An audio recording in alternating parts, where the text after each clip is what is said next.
По заповед на кмета на община Попово, паметникът на незнания турски войн в село Славяново беше разрушен късно снощи. Окръжната прокуратура в Търговище обяви скулптурата за незаконна, а регионалната дирекция за строителен контрол издаде заповед тя да бъде премахната. На гранитния паметник са имената на християни и мюсюлмани, воювали и загинали заедно по бойните полета. Само от този край са дадени близо 800 жертви. В новата и най-новата история на България е практика да се строят паметници на незнания войн, без да се прави разделение. Там редом един до друг са и мюсюлмани, и християни, без да се прави разлика дали е Александър, Али. Българи и турци са участвали, най-много жертви се дават през 1916 година при Тутаркан. Белег за толерантността на българския народ е и единствения в България мемориален комплекс с гробница край село Шуменци, Тутраканско.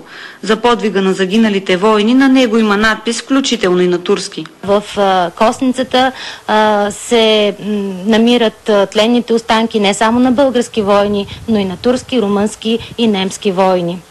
Дори и красивия войнишки паметник в Търговище, открит през 1939 година, е издигнат на място, което е предоставено от тогавашната мюсюлманска вероизповедна община.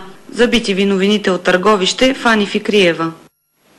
Според президента Георги Първанов, събитията от село Славяново през последните дни са провокация към етническия мир.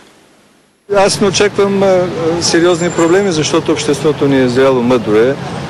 Много се надявам да не се експлоатира политически този въпрос, а наистина всички да бъдем консолидирани около действията на компетентните органи. Господин президент, заплаха за етническия мир според вас не е ли прекалено силна дума за нещо такова? Един паметник в едно село. Добре, това сценарий или е? Че казахте за паметника. Никой не се сеща, че в България има десетки паметници, на които са изписани имената на мюсюлмани. Това са мюсюлманите, които са дали живота си за освобождението и за обединението на България по време на Балканската и Първата световна война. Нека да четем тези паметници, защото в този случай наистина мисля, че това беше част от провокацията.